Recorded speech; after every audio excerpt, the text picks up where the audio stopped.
What family tradition did you realize was actually illegal? My father forced me to fight other boys every week to prove my worth. Not play fighting or wrestling matches supervised by parents in padded gyms.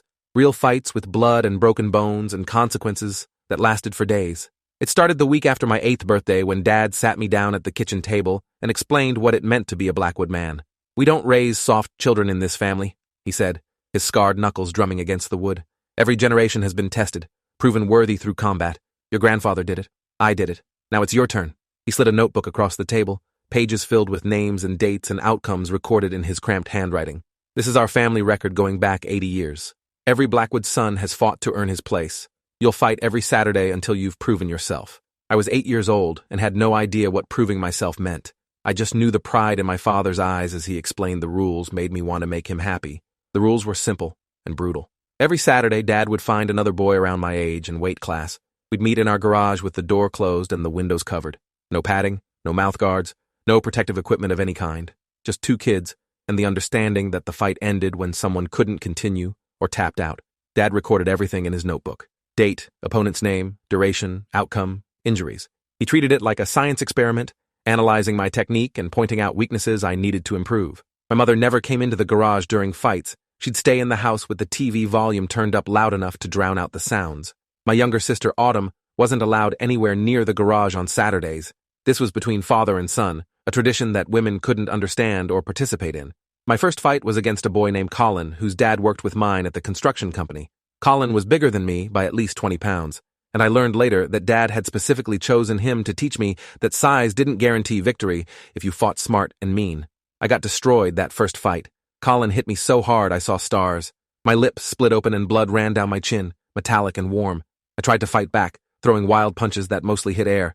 Dad watched from the corner, not intervening, not stopping it even when I started crying. The fight lasted maybe 3 minutes before I collapsed, too hurt and exhausted to continue.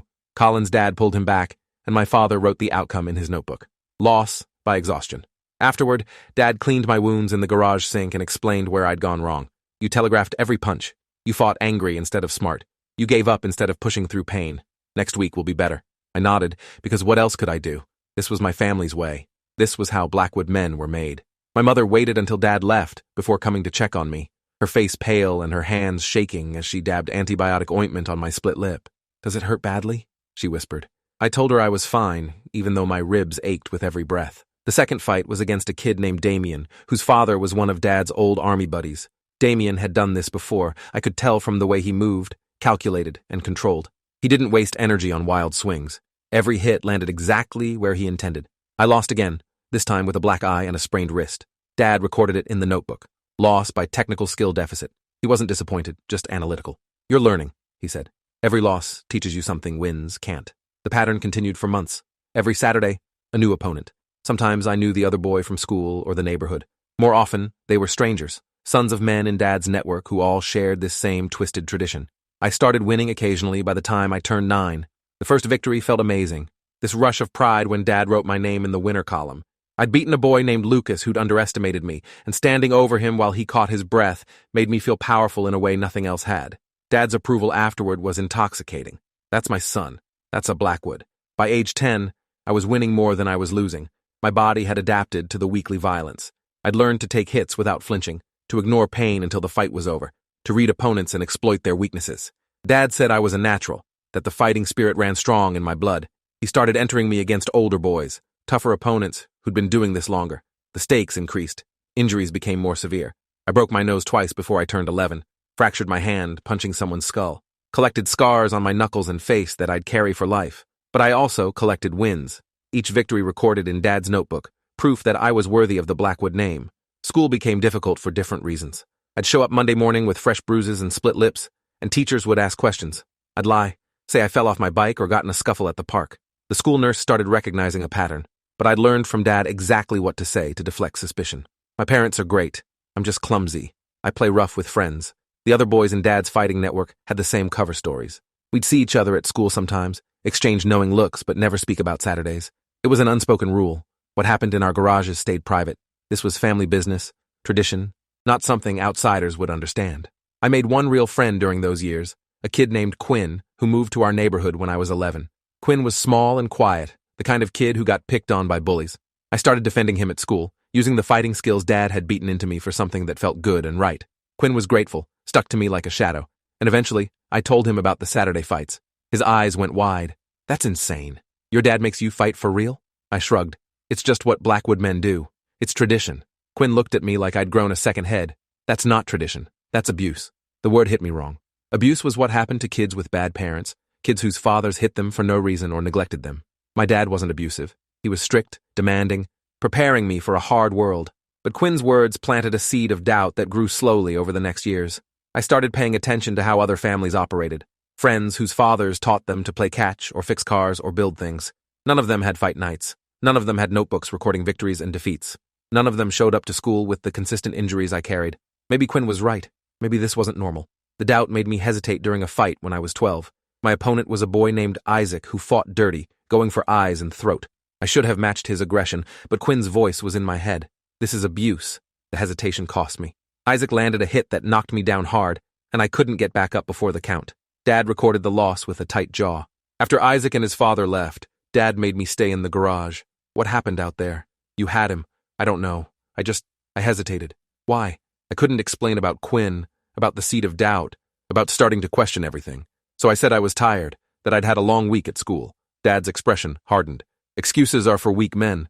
Blackwoods don't make excuses. He made me train harder that week. Extra hours in the garage working combinations, building endurance, eliminating any softness that might cause hesitation.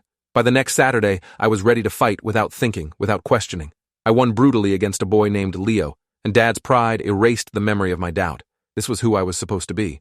A fighter. A Blackwood. When I turned 13, Dad said I'd graduated to a new level. You've proven you can win against boys your own age. Now we test you against men. The word sent ice through my veins. Men? How much older? Dad smiled. Old enough to have experience, young enough that the size difference isn't impossible. You'll be fighting 16, 17-year-olds, the same boys who've been doing this since they were your age. My first fight against an older opponent was terrifying. The boy, Cameron, was 16 with muscles I didn't have, and reach that made my punches fall short. He toyed with me for the first minute, letting me tire myself out throwing useless combinations. Then he came at me seriously, and I understood why Dad had prepared me for this. Cameron hit harder than anyone I'd fought before. Every punch felt like getting hit with a bat. My ribs cracked on the third blow, pain so sharp I couldn't breathe. Dad yelled from the corner, "Don't you dare quit! Blackwoods don't quit!" I fought through broken ribs for another 2 minutes before Cameron decided he'd proven his point and backed off. Technical victory, Dad recorded. But you stayed standing, that's what matters. The hospital visit afterward was carefully choreographed. Dad said I'd fallen off a ladder helping him with construction work. The doctor looked skeptical, but didn't push. Teenage boys and dangerous activities, she muttered while wrapping my ribs. Try to be more careful. If only she knew that being careful wasn't an option in my family. Over the next year, I fought opponents progressively older and more skilled. I lost more than I won, but each loss taught me something. How to protect my ribs when they were already injured. How to fight through pain that would make normal people stop. How to land hits on faster, stronger opponents by being smarter and meaner. Quinn stopped being my friend around this time. He'd tried multiple times to convince me to tell someone about the fights, to get help, to stop participating in what he insisted was abuse. When I refused, choosing loyalty to my father over his concern, Quinn walked away. I watched him make new friends, kids who didn't show up to school looking like they'd been in car accidents. Part of me envied them. Part of me felt superior. They were soft, sheltered, unprepared for the real world. I was being forged into something harder, something better. By 14, I was holding my own against older opponents. The wins started coming more frequently. Dad's pride was obvious, and he started talking about my future. When you're 16, you'll enter the real competitions. Underground fights where money and reputation are on the line. The best fighters from families like ours, all testing themselves against each other. This is what everything has been preparing you for. The idea excited and terrified me in equal measure. Real competitions meant higher stakes, better opponents, a chance to prove I wasn't just good for my age, but actually elite. It also meant more danger, more risk of serious injury or worse. The tradition apparently extended beyond just our immediate family. Dad had 3 brothers, and they'd all raised their sons the same way. I had 4 male cousins I'd never really known, all of them products of the same brutal training. At family gatherings, the fathers would compare notes, while the sons sized each other up, knowing eventually we'd face each other in the garage. My cousin Derek was closest to my age, just 6 months older. We'd been avoiding each other at family events for years, but when I turned 15, our fathers decided it was time. Derek versus me, a fight to determine which branch of the Blackwood family was producing the stronger warrior. The fight happened at our grandfather's house, An old farmhouse with a barn that had apparently hosted family fights for 3 generations. Both our fathers were there, plus our grandfather, uncles, and a few other men from their network. No women, no younger children. This was a sacred tradition, they said. The atmosphere felt different from garage fights. This was formal, ritualistic. Grandfather said a few words about family legacy and Blackwood's strength before Derek and I faced each other in the center of the barn. Derek was good, better than most opponents I'd faced. He'd been trained by his father with the same intensity, developed the same pain tolerance, learned the same dirty techniques. We circled each other for a full minute before engaging, both of us trying to read the other's style. When we finally clashed, it was brutal and technical simultaneously. Every combination I threw, Derek had a counter for. Every opening I created, he was already moving to exploit. The fight lasted longer than any I'd been in, neither of us able to gain decisive advantage. Blood flowed from both our noses, split lips, cuts above eyebrows. My ribs, never fully healed from previous fights, screamed with every twist. Derek's breathing was labored, his left eye swelling shut. But neither of us would quit. Blackwoods don't quit. Finally, after nearly 15 minutes, Derek's stamina broke first. He stumbled on a combination, left himself open, and I landed a hit that dropped him. He tried to get up, collapsed, tried again. His father called it. My son is done. Derek looked devastated by the admission. Our fathers shook hands, and mine beamed with pride while recording the victory. That fight changed something in me. Standing in that barn, bloodied and exhausted, surrounded by men who thought this was normal and good and character building, I finally saw it clearly. This wasn't tradition. This was systematic child abuse disguised as family legacy. We weren't being made stronger. We were being damaged physically and psychologically. Taught that violence was the measure of worth, that causing and enduring pain was what made us men. Quinn had been right all along.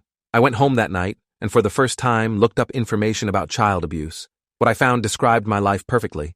Physical abuse, emotional manipulation, isolation from people who might intervene. The websites all said the same thing. This isn't normal. This isn't okay. You deserve help.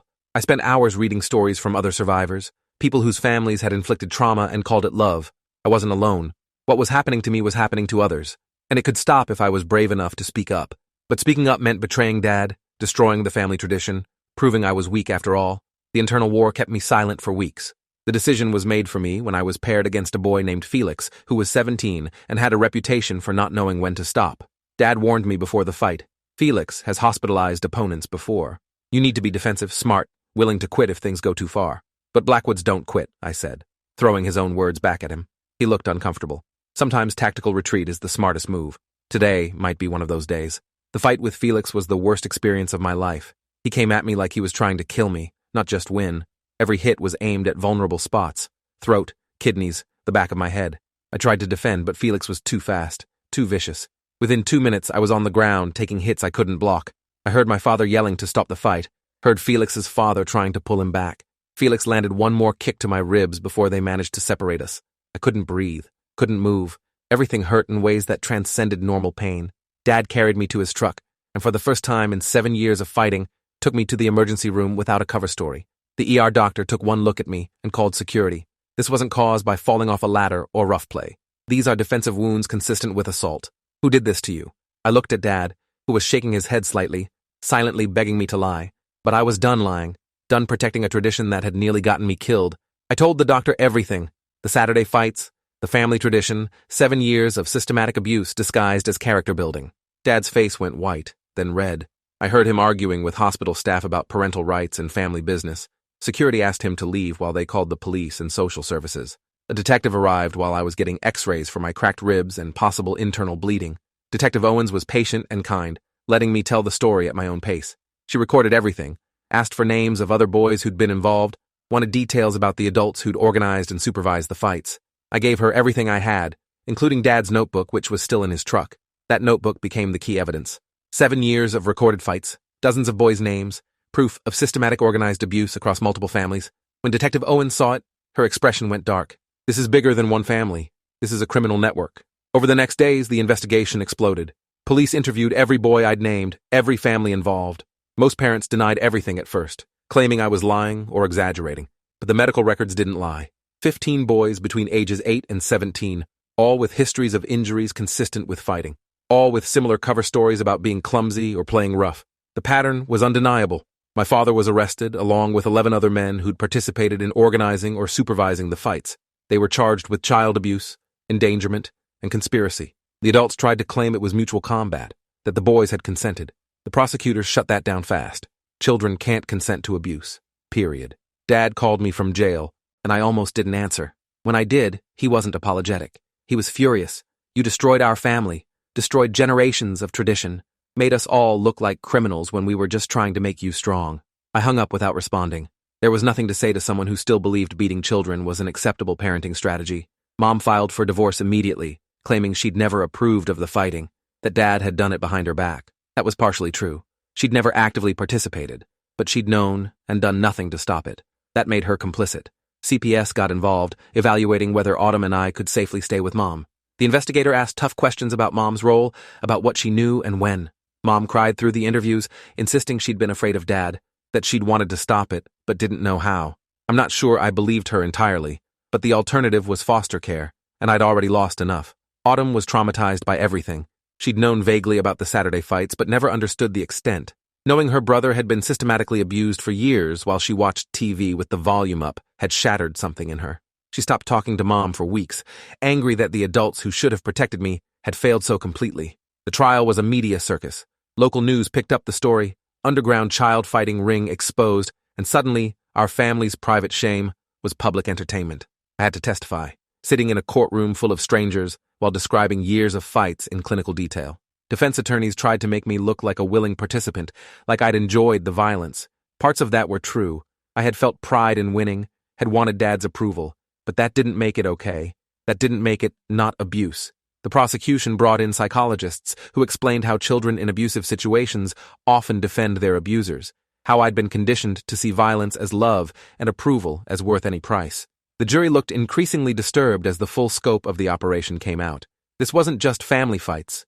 This was organized, systematic, spanning multiple generations and families. The men had even discussed expanding it, creating larger tournaments, betting on outcomes. It was a full criminal enterprise built on child abuse. All 11 men were convicted. Dad got the longest sentence, 12 years, because the notebook proved he'd been one of the primary organizers. The other fathers got 5 to 8 years depending on their level of involvement. The boys involved all reacted differently. Some, like Derek, were angry at me for exposing the tradition and destroying their relationships with their fathers.